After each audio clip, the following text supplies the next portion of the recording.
पूर्व विधायक राजेंद्र राणा ने हमीरपुर में होटल आंच में आयोजित पत्रकार वार्ता में प्रदेश की कांग्रेस सरकार पर गंभीर आरोप लगाते हुए इसे गुटबाजी, असंतोष, वित्तीय कुप्रबंधन से घिरी हुई सरकार करार दिया है। उन्होंने बिलासपुर में आयोजित जश्न रैली को जनता के टैक्स के पैसे की बर्बादी बताते हुए कहा कि इस रैली ने सरकार की अंदरूनी कलह और असंतोष को उजागर कर दिया है। उन्होंने कहा कि कांग्रेस सरकार प्रदेश में चंद दिनों की मेहमान बनकर रह गई है। राणा ने कहा कि बिलासपुर की जश्न रैली में कांग्रेस के गुटबाजी और मतभेद खुले तौर पर सामने आए हैं। प्रदेश कांग्रेस अध्यक्ष रानी प्रतिभा सिंह को मंच पर भाषण बंद करने के निर्देश उनका अपमान किया गया है। यह घटना मुख्यमंत्री सुक्खू द्वारा पार्टी के अंदर अपने को सर्वोपरि दिखाने की कोशिश का संकेत देती है। उन्होंने कहा कि पार्टी अध्यक्ष का स्थान सर्वोच्च होता है और हर पार्टी कार्यक्रम में उन्हें सबसे अधिक सम्मान दिया जाना चाहिए, लेकिन इस रैली में इससे उल्ट हुआ है। राजेंद्र राणा ने कहा कि प्रदेश की आर्थिक स्थिति काफ़ी गंभीर है। उन्होंने कहा कि मुख्यमंत्री एक और प्रदेश की वित्तीय स्थिति मजबूत होने का दावा कर रहे हैं, तो वहीं दूसरी ओर लोक निर्माण विभाग के ठेकेदारों के 800 करोड़ रुपए से अधिक देनदारी के बिल अटके हुए हैं। इसके अलावा अन्य विभागों में भी करोड़ों रुपए के बिल अटके हुए हैं।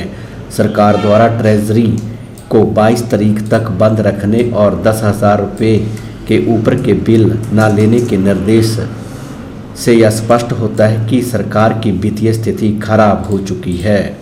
साफ तौर पर इस रैली से साफ हो गया है कि कांग्रेस जो है उसकी सरकार जो है चंद दिनों की मेहमान है, क्योंकि सारी की सारी चीजें सामने आ गई हैं। ये सारी की सारी रैली में कांग्रेस पार्टी ने और उनके नेताओं ने सिर्फ मात्र इस सरकारी रैली में भारतीय जनता पार्टी को कोसने का काम किया। इसके अलावा सरकार को चाहिए था, मुख्यमंत्री को चाहिए था कि सरकारी रैली थी, सरकार का पैसा था, आप भविष्य का अपना रोड मैप बताते कि भविष्य में क्या करने जा रहे हैं। आप 2 साल का अपनी बैलेंस शीट लोगों के बीच में पेश करते कि मैंने आपके लिए ये किया है। आपने लोगों के साथ वायदा किया है कि आप 100 रुपए लीटर दूध लेंगे। आप वहां पर जो है रैली में जोर जोर से ये कह रहे हैं कि हमने 45 रुपए गाय का दूध और 55 रुपए जो है वो भैंस का दूध खरीद रहे हैं। तो आपने वायदा क्यों किया? आप झूठे बोर्ड लगा रहे हैं जगह जगह कि हमने 15 से 60 साल की सभी महिलाओं को जो है 1500 रुपया जो मैंने दे दिया। तो मैं समझता हूं कि इससे ज्यादा झूठ बोलने वाला मुख्यमंत्री हमारे हिंदुस्तान में कोई नहीं हुआ जितना हिमाचल प्रदेश के मुख्यमंत्री झूठ बोलते हैं।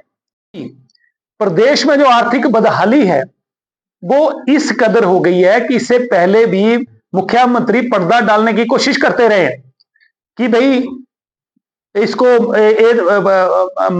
फाइनेंस को मैनेज करने के लिए हमने तनख्वाह जो 5 तारीख को दी, हमने पेंशन जो है वो 10 तारीख को दी।